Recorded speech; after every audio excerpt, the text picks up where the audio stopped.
Platon'un oluş kavramına dair görüşleri, onun varlık ve değişim anlayışının temel bir parçasını oluşturur. Platon, gerçekliğin iki farklı düzlemde var olduğunu öne sürer. Duyular dünyası ve idealar dünyası. Bu ayrım çerçevesinde oluş kavramı duyusal dünyayla, varlık ise idealar dünyasıyla ilişkilendirilir. Platon'a göre duyular dünyası yanıltıcıdır ve yalnızca görünüşlerden ibarettir. Çünkü gerçek varlık bu dünyada değil, idealar dünyasında, değişmez, ebedi formların dünyasında bulunur. Sürekli değişimin alanı duyular dünyası. Duyular dünyası, görme, işitme, dokunma gibi duyularımız aracılığıyla algıladığımız fiziksel gerçekliğin alanıdır. Bu dünya, Platon'a göre sürekli bir değişim ve dönüşüm halindedir. Hiçbir şey sabit kalmaz, varlıklar doğar, gelişir, değişir ve nihayetinde yok olur. Bu nedenle duyular dünyası tam anlamıyla gerçek sayılamaz, geçici bir yansımadan ibarettir. Örneğin bir ağacın yaşam döngüsünü ele alalım.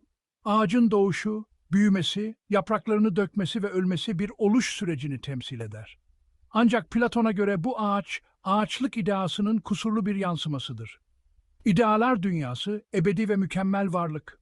Platon'a göre, gerçek varlık, duyularla algılayamayacağımız, ancak akılla kavrayabileceğimiz idealar dünyasında bulunur. İdealar, değişmez, ebedi ve mükemmel formlardır. Varlık kavramı, Platon'un felsefesinde bu ideaların değişmezliğini ifade eder. İdealar, fiziksel dünyadaki nesnelerin kusursuz halleridir. Örneğin, algıladığımız herhangi bir sandalye veya ağaç, idealar dünyasındaki sandalyelik veya ağaçlık ideasının gölgesidir. Platon'un ünlü mağara alegorisi de bu noktayı vurgulamak için kullanılır. Alegoriye göre duyular dünyasındaki varlıklar mağaradaki gölgeler gibidir. Gerçek bilgiye ulaşmak ancak mağaranın dışına, idealar dünyasına ulaşmakla mümkündür. Oluş ve varlık arasındaki bağlantı. Oluş ve varlık, Platon'un sisteminde karşıt kavramlar gibi görünse de aralarında derin bir ilişki mevcuttur. Oluş, varlığın bir yansıması, bir kopyasıdır. Duyular dünyasındaki her bir oluş, idealar dünyasındaki ebedi formun eksik veya kusurlu bir temsilidir. Örneğin, insan varlığı değişken ve ölümlüdür.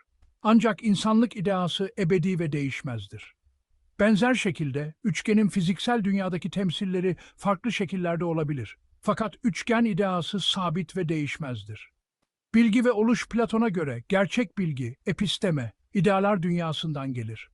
Duyular dünyasındaki nesneler hakkında edindiğimiz bilgi doksa ise geçici ve belirsizdir.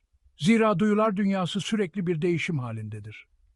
İdealar dünyası ise değişmez ve mükemmel olduğundan ancak buradan gelen bilgi kalıcı ve doğrudur. Dolayısıyla duyusal dünyadaki oluş ancak idealar dünyasındaki gerçek varlıktan türetilebilir. Mağara alegorisi bu noktayı da vurgulamaktadır. Alegoriye göre, insanlar genellikle mağaradaki gölgeleri yani duyusal dünyadaki yanıltıcı yansımaları görürler. Gerçek varlık yani idealar mağaranın dışındaki güneşi temsil eder. Oluşun felsefi sonuçları. Platon'un oluş kavramı, onun ahlak ve bilgi anlayışıyla da yakından ilişkilidir. İnsanın hedefi, duyular dünyasında kalıp yanıltıcı gölgelerle yetinmek değil, akıl yoluyla idealar dünyasına yükselerek gerçek bilgiye ulaşmaktır. Platon'un eğitim anlayışının da temelini bu düşünce oluşturur. İnsanlar, yalnızca duyularına güvenerek değil, akıllarını kullanarak gerçekliğin doğasını keşfetmelidir. Sonuç olarak Platon'a göre oluş, geçici ve yanıltıcı bir dünyaya aitken, gerçek varlık idealar dünyasında bulunur. Bu ikili yapı, Platon'un felsefi sisteminin temelini oluşturmakta ve onun varlık, bilgi ve ahlak anlayışını şekillendirmektedir. Platon'un Timaios diyaloğu, oluş ve bozuluş kavramlarına derinlemesine bir bakış sunar. Timaios bu diyalogda, evrenin yaratılışını ve bu yaratılışın ardındaki temel ilkeleri irdeler. Tanrı'nın, evreni var ederken değişmeyen bir örneğe başvurduğunu, bu örnek doğrultusunda da akıl ile kavranabilen ve duyularla algılanabilen bir dünya yarattığını vurgular. Timaios'un anlatımına göre, evrenin yaratılışında öncelikle ateş ve toprak unsurları kullanılmıştır. Fakat bu iki unsurun bir araya gelmesi için bir bağlayıcıya ihtiyaç duyulmuştur. Bu bağlayıcı hem kendisi için hem de birleştirdiği varlıklar için kusursuz bir örnek teşkil eden, bütünü meydana getirebilecek bir niteliğe sahiptir. Tanrı, Evreni ateş, su, hava ve toprak olmak üzere 4 temel unsurdan meydana getirmiştir. Bu unsurlar, evrenin kusursuz ve eksiksiz bir canlı olarak varlığını sürdürmesini sağlar. Evren, ne hastalanan ne yaşlanan, kendi kendine yetebilen bir küre olarak tasarlanmıştır. Timaios'un bu açıklamaları, Platon'un idealar dünyası ile duyular dünyası arasındaki bağı daha iyi kavramamızı sağlar. Evrenin yaratılışı, idealar dünyasındaki kusursuz formların duyular dünyasında cisimleşmesinin bir göstergesidir. Oluş ve bozuluş ise bu süreçte evrenin durmaksızın değişim ve dönüşüm geçirdiğini kanıtlar.